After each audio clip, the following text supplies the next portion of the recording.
بسم اللہ الرحمن الرحیم۔ سورۃ العراق کی آیت نمبر 12 سے لے کر سٹارٹ کرتی ہوں۔ ترجمہ تفسیر۔ اعوذ باللہ من الشیطان الرجیم، بسم اللہ الرحمن الرحیم۔ قال ما منعک الا تسجد اذ امرتک قال انا خیر منہ خلقتنی من نار وخلقتہ من طین۔ اللہ تعالیٰ نے فرمایا کس چیز نے تجھے روکا اس سے کہ تو سجدہ نہ کرے جب میں نے تجھے حکم دیا تھا؟ ابلیس نے کہا کیونکہ میں بہتر ہوں اس سے، تو نے پیدا کیا مجھے آگ سے اور تو نے پیدا کیا اسے کیچڑ سے۔ یہاں پر اس کا تکبر کرنا، غرور کرنا اور اپنے آپ کو بڑھا چڑھا کر بتانا، اور اپنے آپ اور اس کو وہ جو ہے نا وہ غرور آیا کہ میں تو آگ سے بنا ہوا ہوں اور یہ بنا ہوا ہے مٹی سے، تو کیا میں اس کیچڑ کو سجدہ کروں؟ حالانکہ اتنا ایشو اس چیز کا نہیں ہے کہ اس نے یہ کہا تھا کہ یہ کیچڑ سے بنا ہوا تو میں اس کو سجدہ کیوں کروں۔ زیادہ ایشو جو ہے نا وہ اللہ کے حکم کی نافرمانی کرنا تھا کہ اللہ نے اسے حکم دیا تھا اور اللہ نے اسے اپنے دستے قدرت سے بنایا تھا، تخلیق کیا تھا۔ اللہ تعالیٰ نے ان کے بت کو اپنے ہاتھ سے بنایا تھا اور اس میں روح پھونکی تھی۔ اس طرح کر کے اس نے اللہ تعالیٰ کے ہاتھ سے بنائی ہوئی چیز کو وہ سجدہ نہ کیا، جبکہ سارے فرشتوں نے سجدہ کیا۔ حدیث شریف میں آتا ہے کہ انا خیر منہ، ابلیس نے نافرمانی کا ایسا عذر پیش کیا جو در حقیقت اس انکار کے گناہ سے بھی بڑا گناہ تھا۔ اس نے اس آدم علیہ السلام کو سجدہ کرنے سے انکار کر دیا کیونکہ وہ خود کو بہتر سمجھتا تھا۔ اس کا ظن تھا کہ میں افضل اور اشرف ہوں، اس لیے مفضول کو سجدہ کرنے کا حکم مجھے نہیں دیا جا سکتا۔ پھر اس نے برتری اور افضلیت کی وجہ یہ بتائی کہ اس کی تخلیق آگ سے ہوئی ہے اور آگ مٹی سے زیادہ افضل اور اشرف ہے۔ اس معلوم کی نظر صرف عنصر اور جسد خاکی پر تھی۔ اس کو اس چیز کا خیال نہیں تھا کہ اس کو حکم کون دے رہا ہے۔ اس نے اس چیز کو بھلا دیا تھا، اس چیز کو اس نے اگنور کر دیا تھا۔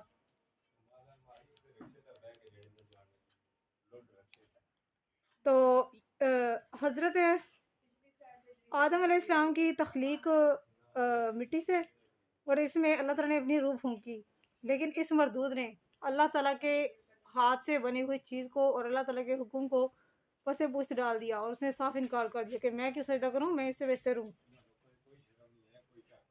حضرت اس معلوم کی نظر اس چیز پر بڑی، اپنے تخلیق پر بڑی کہ اس کو اپنے عنصر پر اور جسد خاکی پر اس چیز کے لحاظ سے اس طرح کی بات کے لحاظ سے اس کو جو ہے نا وہ اپنے اندر بہتری نظر آئی۔ حالانکہ یہ بڑا گناہ ہے، بڑا نہیں بہت بڑا گناہ ہے، کبائر میں آتا ہے یہ، یعنی کہ کبیرہ میں۔ اس طرح اس نے یہ جو قیاس باندھا تھا کہ آگ مٹی سے افضل ہے، اس قیاس اور دعوے میں بھی وہ غلطی پر تھا، کیونکہ مٹی کی طبیعت میں وقار، حلم، سنجیدگی، مستقل مزاجی اور ثابت قدمی جیسی صفات پائی جاتی ہیں۔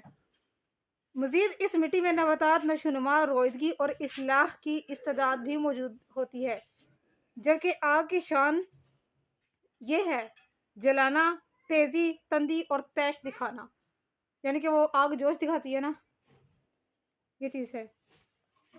یہی وجہ تھی کہ ابلیس کے عنصر ناری نے اس کے ساتھ خیانت کی اور وہ توبہ پر آمادہ نہ ہوا، لیکن آدم علیہ السلام کے عنصر حقیقی سے انہیں نفع پھر بھی پہنچایا کہ لغزش کے بعد اپنی غلطی کا اعتراف کرتے ہوئے برگاہ خداوندی میں عجز و نیاز اور خشوع خضوع سے توبہ اور مغفرت کے خواستگار ہو جاتا تو اللہ تعالیٰ اسے بخش دیتا۔ سیدہ عائشہ صدیقہ رضی اللہ تعالیٰ عنہ فرماتی ہیں کہ آدم کی یعنی کہ انسان کی تخلیق وہ سب کو پتا ہے مٹی سے ہوئی ہے۔ فرشتوں کی عرش کے نیچے جو نور ہے، نور الہی، اس سے فرشتوں کی تخلیق ہوئی ہے۔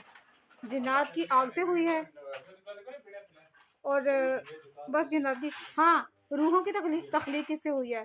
روحوں کی تخلیق زعفران سے ہوئی ہے۔ آیت نمبر 13، 14، 15۔ قال فاهبط منها فما يكون لك أن تتكبر فيها فاخرج إنك من الصاغرين قال أنظرني إلى يوم يبعثون قال إنك من المنظرين۔